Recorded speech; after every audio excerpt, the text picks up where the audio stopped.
Let's have a look on the schemes for dynamic mapping, how this dynamic mapping is applied, the advantages that we will or the objectives we want to achieve while discussing this topic is that we will be able to know the schemes which are used for the dynamic mapping, and the advantages are the mechanism of centralized dynamic mapping and distributed mapping will also be learned during this topic.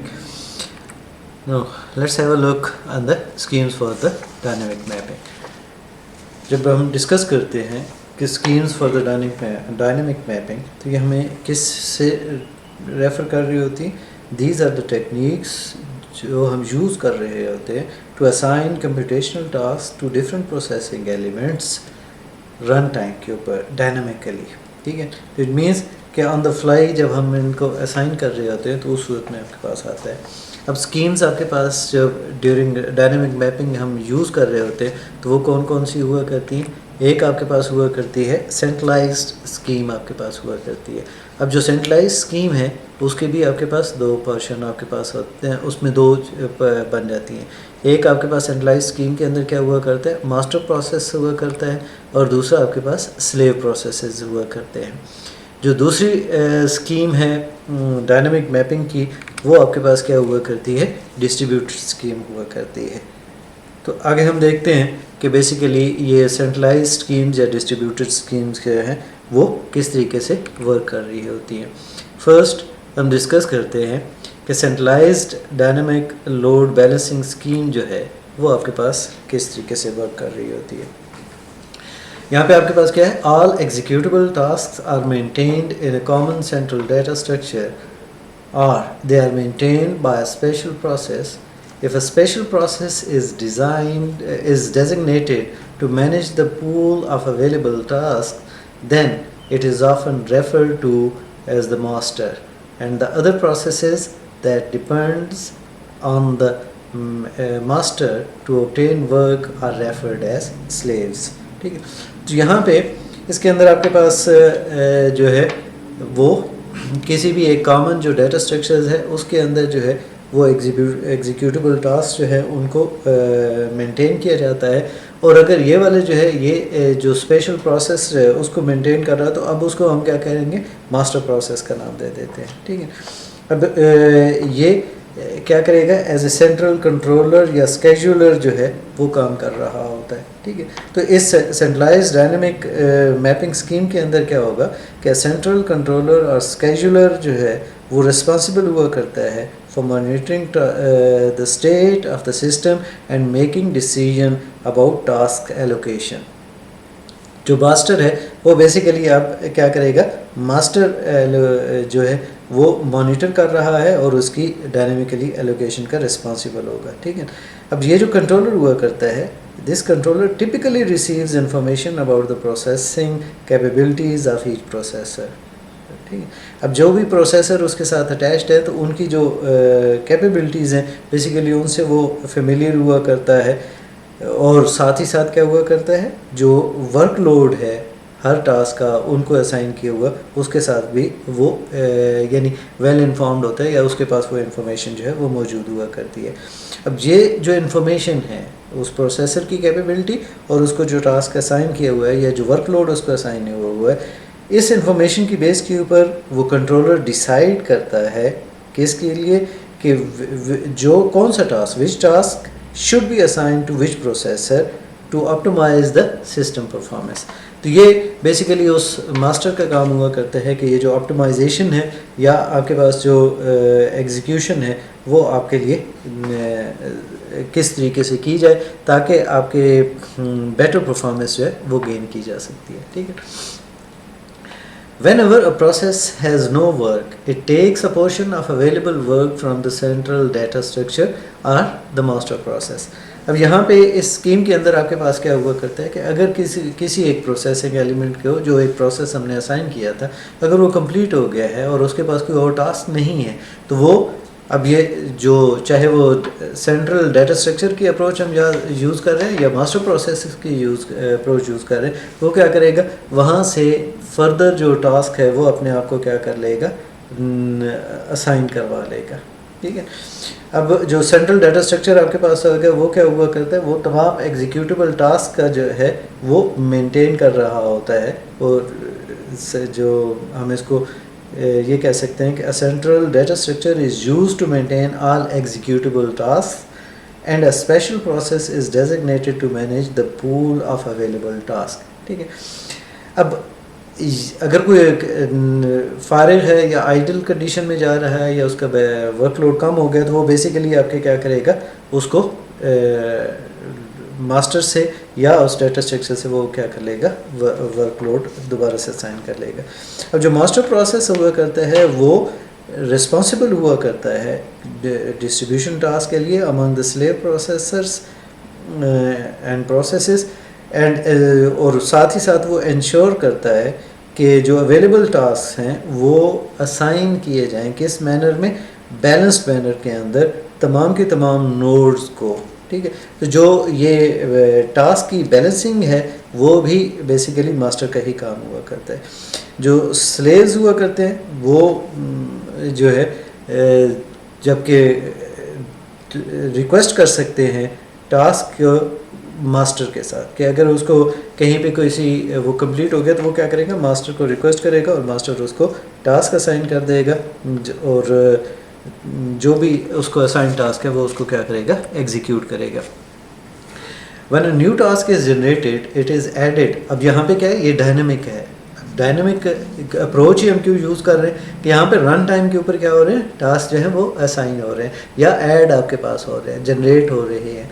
तो ना task का पता है ना data का पता है। ठीक है। तो ये चूँकि डायनेमिक अप्रोच है तो ये उसका जो बेसिक फीचर है, जो प्रॉपर्टी है, वो तो इसके साथ एग्जिस्ट कर रही है। इट मीन्स कि जैसे ही कोई नया टास्क आपके पास आएगा तो वो उसी सेंट्रलाइज डाटा स्ट्रक्चर्स के अंदर या जो मास्टर प्रोसेस है उसको रिपोर्ट कर दिया जाएगा और वो अपने पास जो है वो उसको ले लेगा और फर्दर वो एग्जीक्यूशन के लिए किसी भी स्लेव प्रोसेस को जो फारिग है या आइडल है या स्केलेबल करते हुए किसी और को ऐड करते हुए जो मास्टर प्रोसेस है वो उसको असाइन कर सकता है। अब यहाँ पे फर्दर अगर हम देखें तो जो सेंट्रलाइज लोड बैलेंसिंग स्कीम्स हैं ये वो जो हम स्कीम देखेंगे डिस्ट्रीब्यूटेड स्कीम, उसके मुकाबले में रिलेटिवली इजी हुआ करती हैं क्योंकि एक सेंट्रलाइज्ड आपके पास नोड जो है वो आपके पास हुआ करती है, एक कंट्रोलर मौजूद हुआ करता है, वो जो रीएलोकेशन या जो मॉनिटरिंग ऑफ द टास्क है या लोड बैलेंसिंग है वो आपके पास परफॉर्म कर रहा होता है। ठीक है। अब यहाँ पे जो एक फ़ीचर हुआ करता है इस अप्रोच के अंदर, सेंट्रलाइज के अंदर, वो क्या हुआ करता है कि अगर आपके पास जो नंबर ऑफ प्रोसेसेस है वो इंक्रीज़ कर जाए the master may become the bottleneck, क्योंकि अब उसकी एक कैपेबिलिटी है। ठीक है। एक सर्टेन आपके पास उसकी कैपेसिटी है, जैसे ही उसके से ऊपर आएगा तो उस सूरत में ये जो सेंट्रलाइज्ड अप्रोच है इसके अंदर आपके पास क्या आ जाएगी, एक आपके पास ये इशू जनरेट कर रहेगा। ठीक है। तो अब जो मैपिंग है क्यों बॉटलनेक बन रही है, क्योंकि इसको जो मैपिंग रिक्वेस्ट है उसको हैंडल करना है तमाम के तमाम प्रोसेसेस के अंदर, और जैसे जैसे ये ज़्यादा होती जा रही हैं तो वो आपके पास ओवरलोडेड आपके पास होता चला जाएगा। ठीक है। तो आपके पास इसकी वजह से होता क्या है कि एक आपके पास सिग्निफिकेंटली जो उसकी परफॉर्मेंस है वो उसके ऊपर इम्पेक्ट पड़ता है और वो परफॉर्मेंस डिक्रीज़ हो जाती है, साथ ही साथ एफिशिएंसी ऑफ द सिस्टम जो उसके ऊपर भी इसका इफ़ेक्ट आपके पास हुआ करता है। डिफरेंट अप्रोचेस आपके पास हुआ करती हैं, उसमें इसको जो है वो हैंडल करने के लिए आपके पास जैसे लोड बैलेंसिंग एल्गोरिदम्स हैं, टास्क माइग्रेशन आपके पास हुआ करती है और डिसेंट्रलाइजेशन आपके पास एक है कि सेंट्रलाइज के बजाय फिर उसको फर्दर डिसेंट्रलाइज कर दिया जाए। अब चंक स्केड्यूलिंग आपके पास है कि जो प्रोसेस है वो आपके पास जो a process picks up multiple task at once, ठीक है। तो वो जब मल्टीपल टास्क एट वंस जो पिक करता है तो फिर क्या हुआ करता है कि लार्ज चंक साइज जो है वो केस में है that may lead to significant load imbalances as well, ठीक है। कि जब भी एक प्रोसेसर जो है या एक प्रोसेसिंग एलिमेंट जो है वो एक लार्जर चंक जो है वो या मल्टीपल टास्क जो है एक वक्त में उठा लेगा, तो हो सकता है कि किसी और के पास जो है वो इतने टास्क मौजूद ना हो। तो अब ये तो सारे के सारे उठा के ले गया, किसी और के पास नहीं है, तो वो जो लोड इम्बैलेंसिंग है वो फैक्टर जो है वो इसके साथ जनरेट हो जाता है। अच्छा, अगर हम ये नहीं करते, ठीक है, तो आपके पास एक और है कि वो schemes to gradually decrease chunk size as the computation progress, कि स्टार्ट के अंदर तो चंक साइज अगर बड़ा भी है तो नहीं होगा क्योंकि ज़्यादा हुआ करता है डाटा, लेकिन एक स्कीम हम क्या अप्लाई कर सकते हैं कि जैसे जैसे आपके पास एग्जीक्यूशन आगे की तरफ बढ़ रही है तो इट मीन्स कि अब आपके पास जो चंक्स हैं उनको अगर हम ग्रेजुअली डिक्रीज़ करते चले जाएं तो उस सूरत में हम इसकी परफॉर्मेंस को डिग्रेड होने से बचा सकते हैं। जो इम्बैलेंसिंग है उसको हम किसी हद तक ओवरकम कर सकते हैं, ठीक है।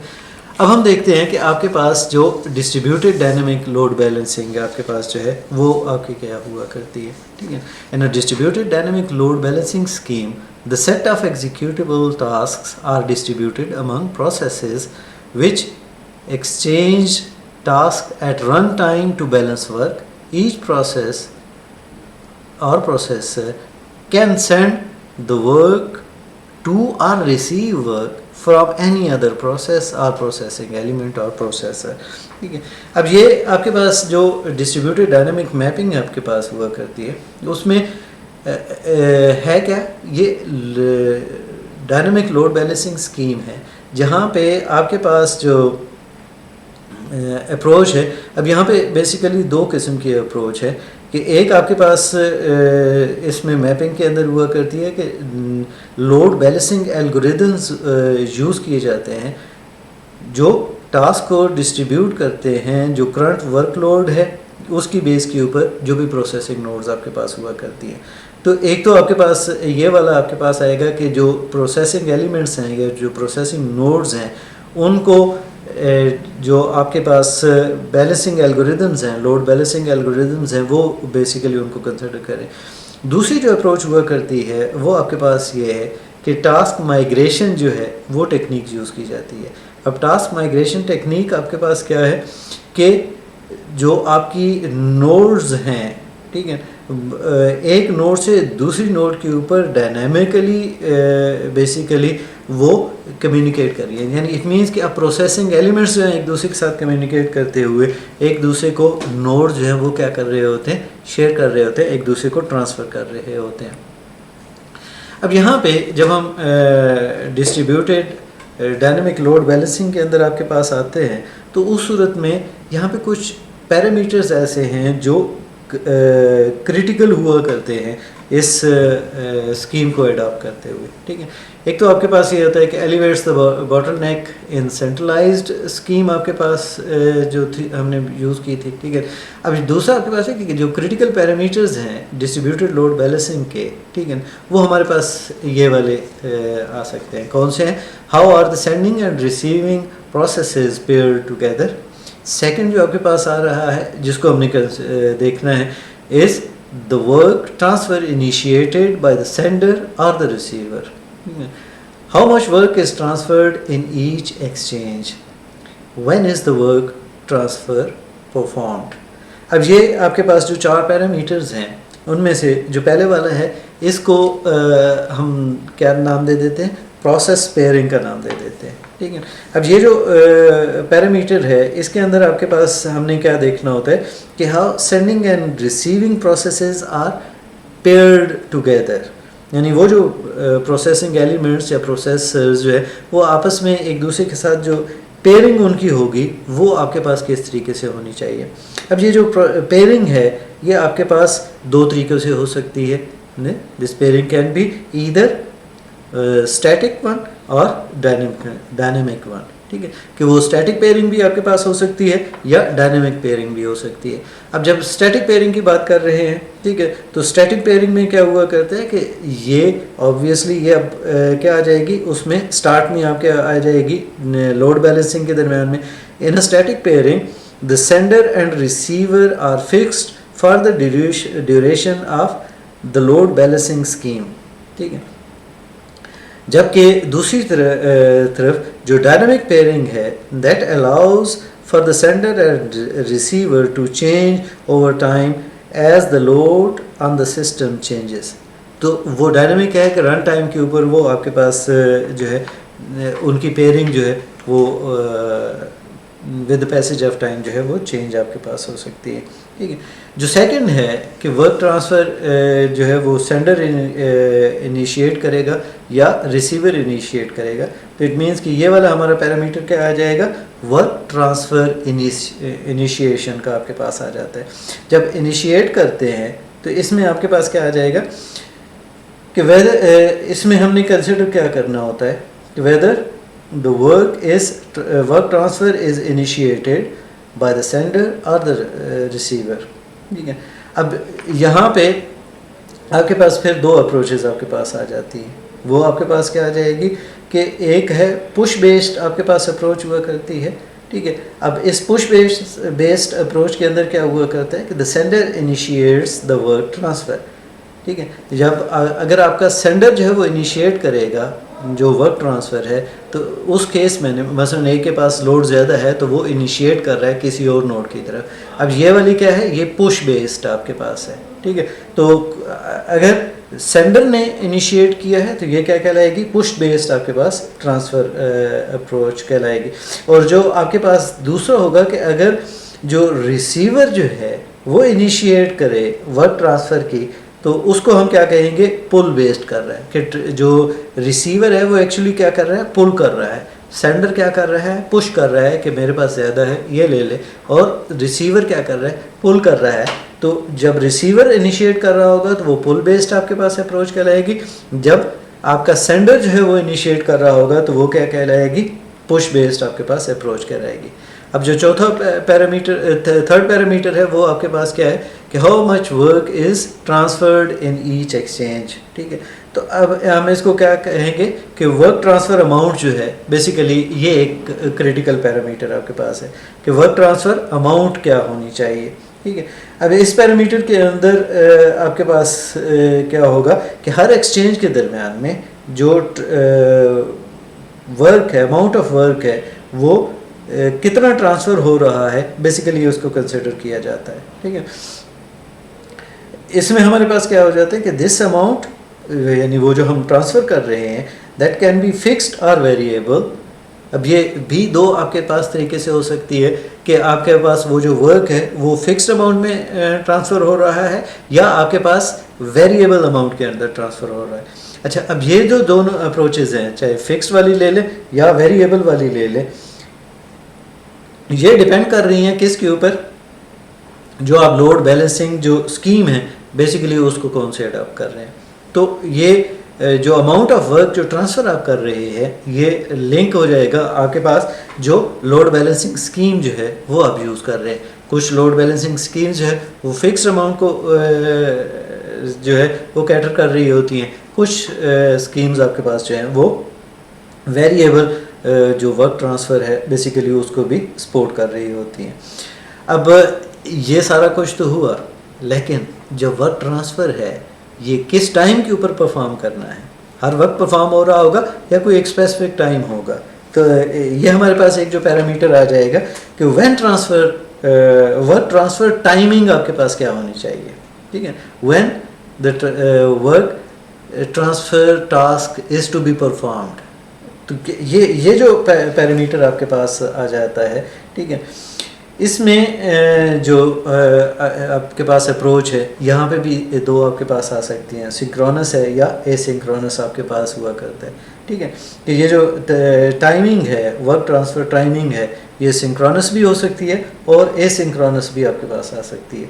जब आप सिंक्रोनस अप्रोच की बात कर रहे होते हैं तो उसमें क्या होगा कि जो सेंडर और रिसीवर हुआ करते हैं वो सेम टाइम के ऊपर जो है वो वर्क ट्रांसफ़र करते हैं। दो सिंक्रोनाइज्ड वे के साथ बेसिकली वर्क ट्रांसफ़र आपके पास हो रहा होता है। जबकि जो आपके पास एसिंक्रोनस मोड आपके या अप्रोच अगर आपने अडॉप्ट की हुई है तो उस केस के अंदर आपके पास क्या हुआ करता है कि सेंडर और रिसीवर जो है वो जो वर्क एक्सचेंज है वो डिफरेंट टाइम के ऊपर परफॉर्म कर रहे होते हैं। ठीक है, अब ये जो पैरामीटर्स हैं इनको जो है बड़ा केयरफुली हमें देखना हुआ करता है। ठीक है, और जो इनको बैलेंस आउट भी हमें करना पड़ता है। किस वजह से? ताकि हम जो इफ़ेक्टिव लोड बैलेंसिंग है और जो ऑप्टिमल परफॉर्मेंस है डिस्ट्रीब्यूटेड सिस्टम्स के अंदर या पैरेलल कंप्यूटिंग के अंदर उसको हम अचीव कर सकें। तो ये हमारे पास कुछ स्टैटिक और डायनामिक अप्रोचेस का लास्ट था। आगे हम कुछ फर्दर जो इसकी जो पैरेलल प्रोग्रामिंग या डिस्ट्रीब्यूटेड प्रोग्रामिंग पैराडाइम्स है उनके अंदर जो फर्दर कुछ कंसिडरेशंस हुआ करती हैं नेक्स्ट टॉपिक्स के अंदर हम बेसिकली उनको डिस्कस करेंगे।